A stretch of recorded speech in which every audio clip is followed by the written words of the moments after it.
Hello YouTubers, this is the dilemma of the 2002 Toyota 4Runner. Programming the remote fobs.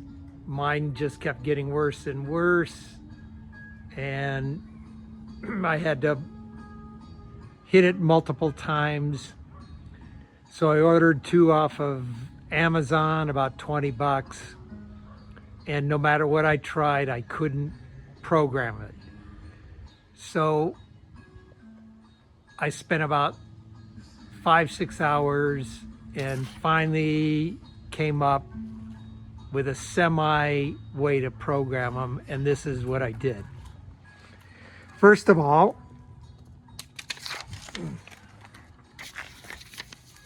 if you want to study it, here it's the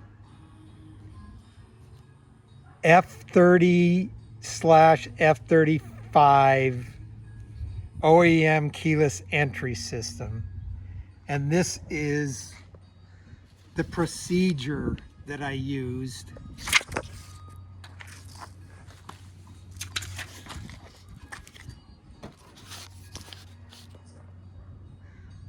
But in the 6 hours of work, I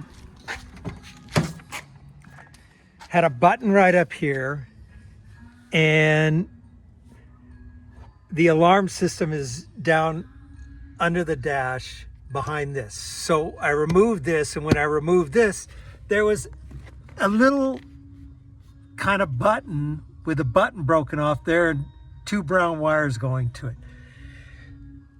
So I wanted to see what was going on, so I pulled this panel off, and when I pulled this off, these two wires went out about 3 inches and were cut off. So I checked with an ohm meter that if I depress that button, it made a current go through it. This other one looked broken, so I cut it off, spliced it in there, and then set it up here. This is called the emergency override button. So in the instructions, it says you can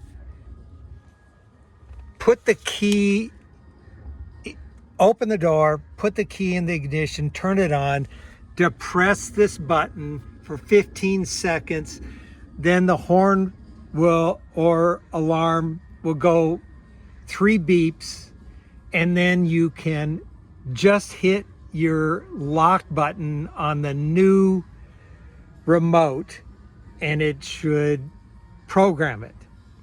Nope, didn't work. So somewhere I read that you had to have this in valet mode.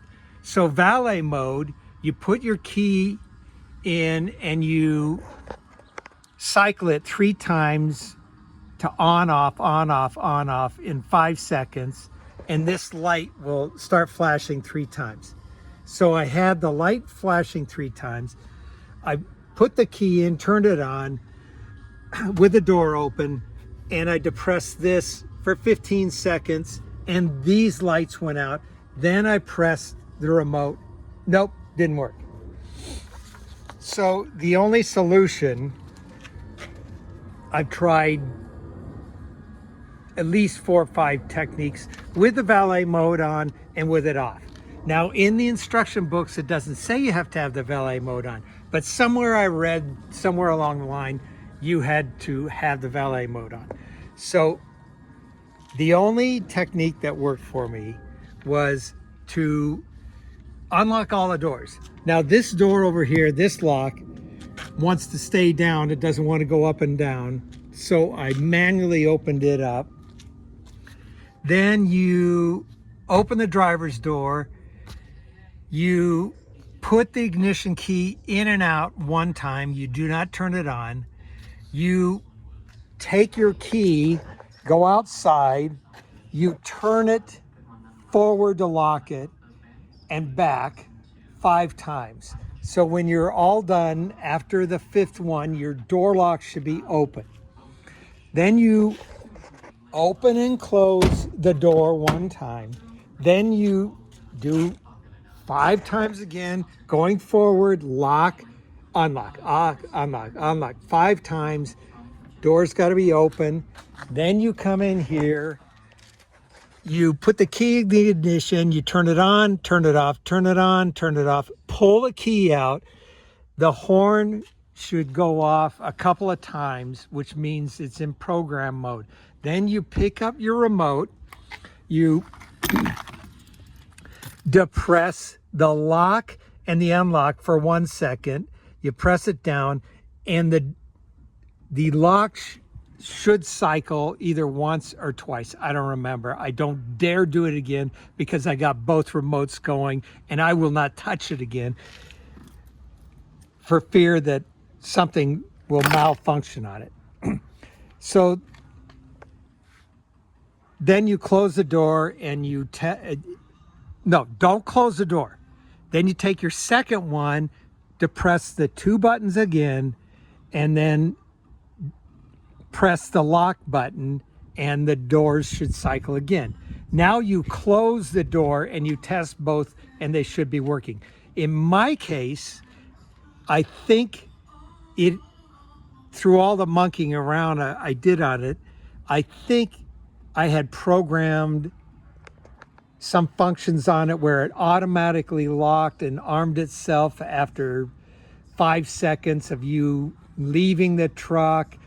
But I think there was something messed up with it, and it was arming and unarming itself and flashing the lights and doing a bunch of crazy things. So the second procedure, I had to clear all the different modes that the alarm could do. And they're also in this book. Here's all. So what you do is you go back to the other procedure, which is you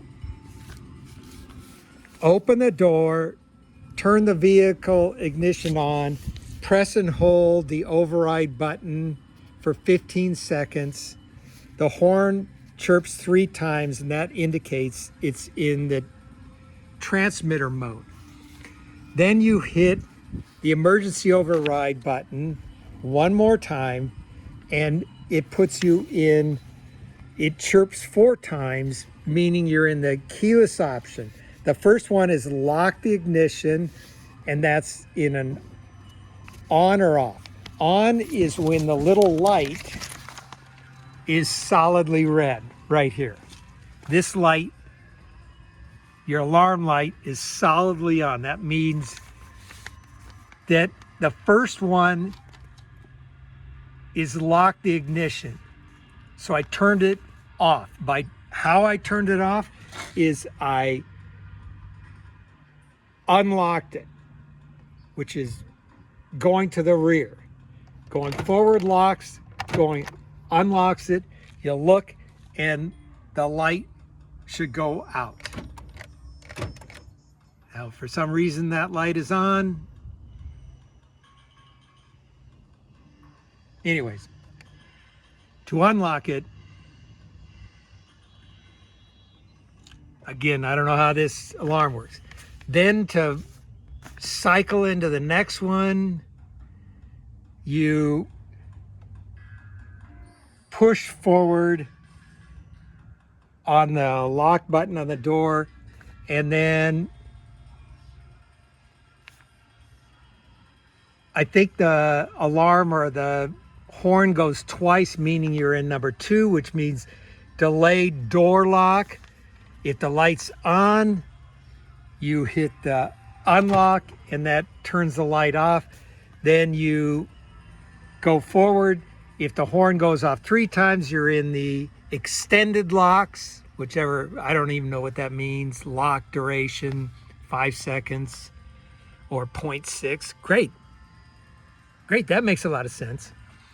Then you go to the unlock, or no, the lock.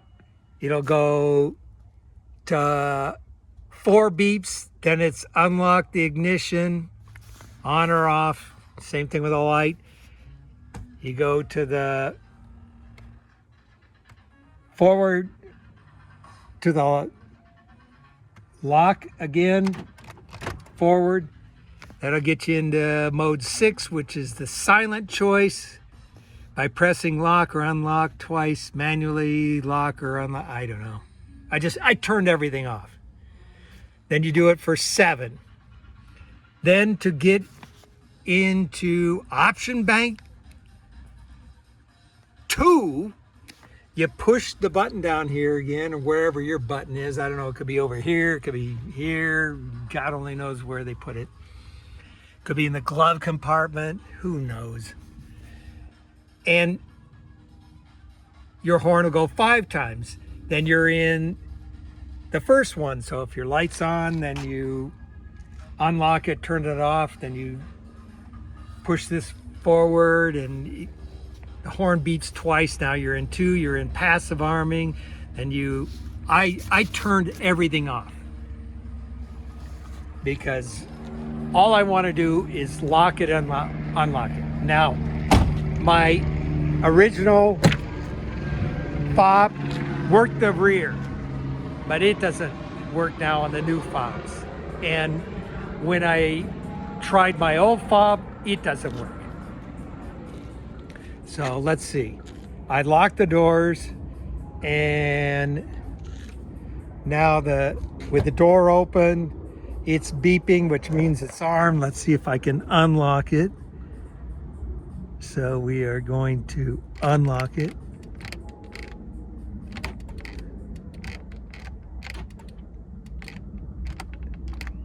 Great, we can't unlock it.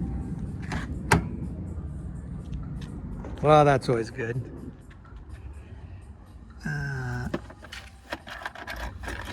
Can I unlock it with a key? I don't know. We can unlock it with a key. So there you have it. Basically, it's an alarm with its own mind, and that's something, I don't know. Anyways, let's try it. So we'll lock it. Now we're in the arm mode, and we can unlock with a key, and that turns the light off. We double, now all the locks are off.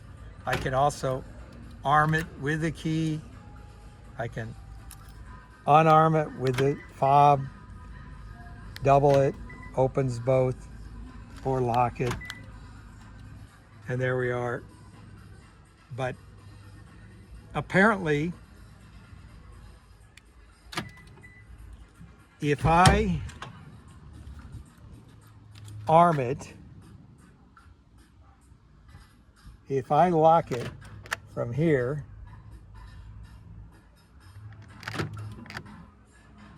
now it's in solid red. If I shut my door, apparently I've just armed it.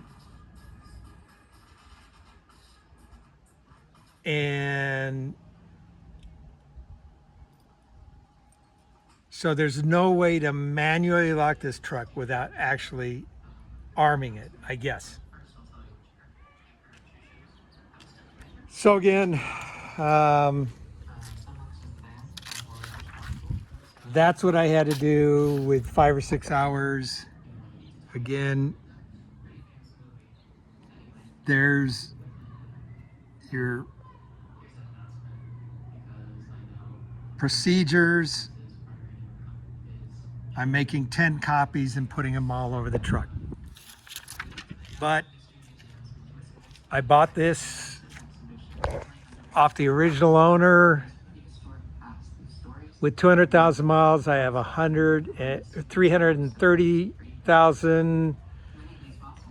They, at 200,000, they put new catalytic converter and O2 sensors in it because the dealer said their hesitation was because of the catalytic converters. They charged him $3,700, and then she drove it home and it hesitated. She took it back and they said, well, it's probably the transmission. She goes, why did I do the cats? And they said, well, with 200,000 miles, it's probably a combination. Well, how much is a transmission? $5,000. Forget it. I want a new vehicle. How about, how much are you going to give me for the truck? We'll give you $2,500. With $3,700 worth of new cats in it? Yes. She goes, that's all right. I'll sell it myself. I got it for $3,000 off of her, basically because I just wanted the cats, because I have 3 4runners for me and my 2 sons. And when I was inspecting it, I looked and realized that they were the original plug wires and they were probably arcing. So I ordered new plug wires and plugs. $100 later, swapped them out, and the hesitation is gone. All righty, people. Good luck.